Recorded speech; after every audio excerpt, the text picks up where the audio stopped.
Hello and welcome to another episode of Storytime. Before I get into the story today, I wanted to take a minute to thank a very special group of people. Now, last week's episode, as you may recall, was gargantuan.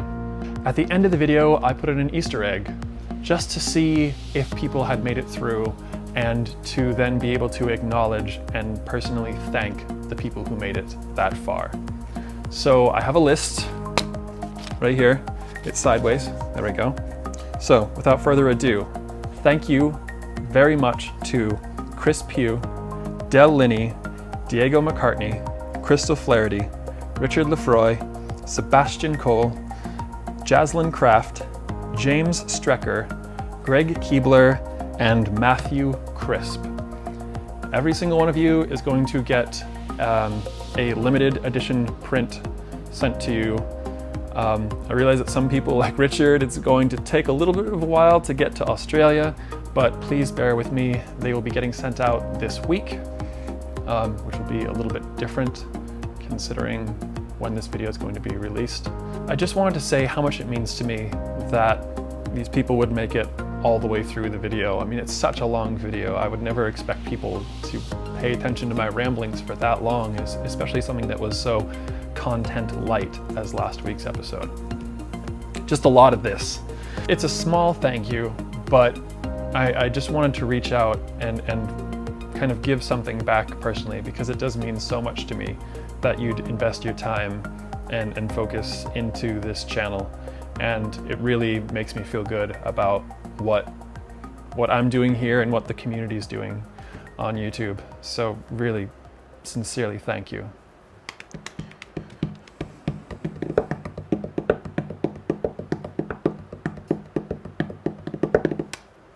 So we last left off as I was driving from the coast and towards Death Valley. In the early evening, I arrived at Death Valley. I picked up a map and I headed towards the closest attraction, if you will, which was the Mesquite Sand Dunes. I felt well prepared.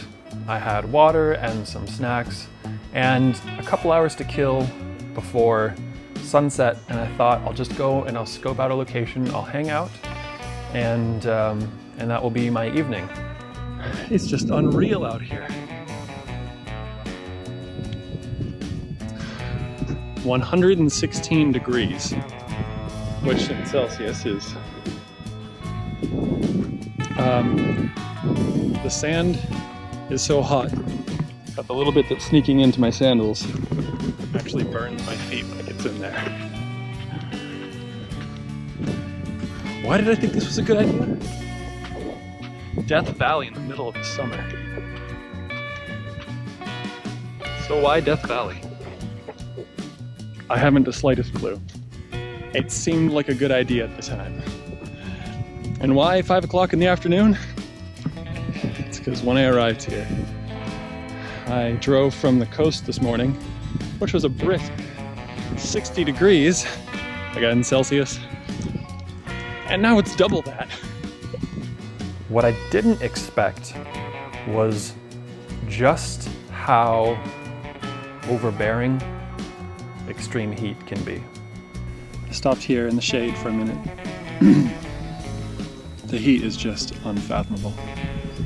Any moisture that your body has, you can feel just getting wicked out, and your throat just turns to chalk, and it's unreal. It's incredibly warm and incredibly beautiful. And I'm pretty happy to be here. I'm gonna push on now and see if I can't find something to take a photo of. I am aborting the mission.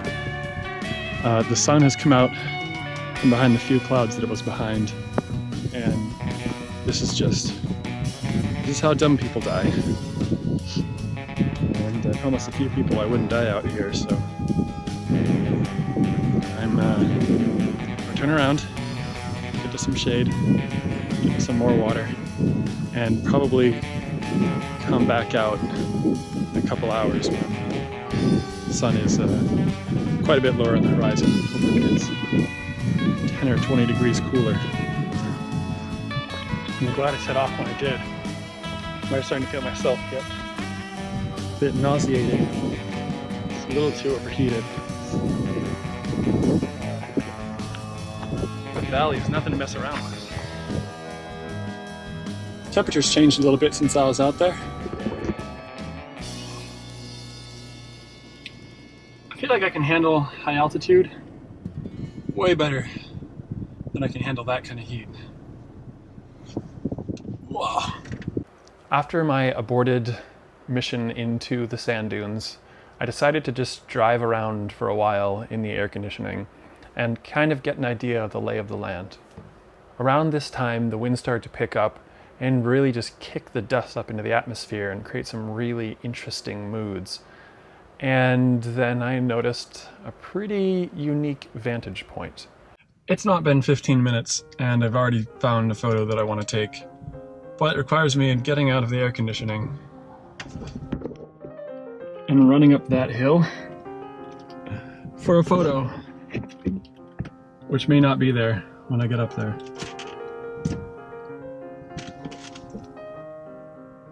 Oh God, I don't know if it's a good idea or not. I'm gonna try it. I should title this video, "The Days of Sweat, Sand, and Sunscreen." It failed. Maybe not that last one.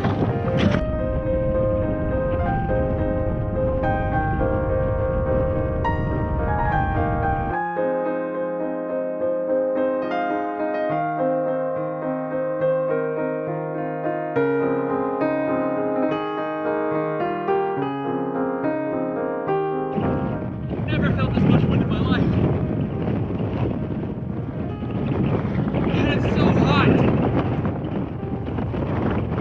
After that excursion, I decided to drive a little bit further east into the park and just see what there was to see. It's one of those moments. Camera, wrong lens, no time for the bag, no time to close the door.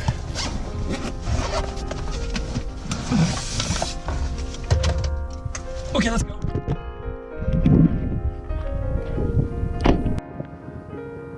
Oh man, what's with me and these minimalistic images lately, huh?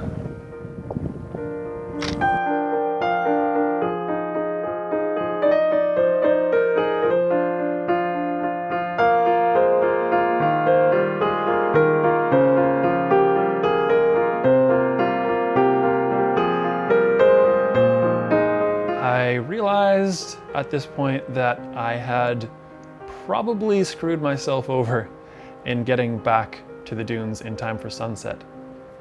But never deterred, I tried anyway. Running back to the dunes, I'm in love with this place already. I wonder if I'll sleep tonight, or if I'll just sit up trying to plan all night long for the for the sunrise. I got back to the Mesquite sand dunes with enough time, in theory, to find a foreground and get a nice sunset image. So try as I might, I couldn't really find a decent foreground to shoot. I think this is one of those moments that you're just supposed to enjoy the view and not worry about a photo. So with that in mind,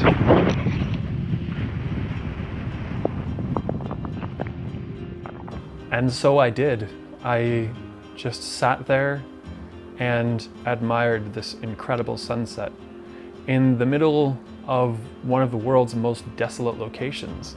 And I just really felt humbled by the nature of it all, by just being able to be there and experience such an extreme and beautiful location.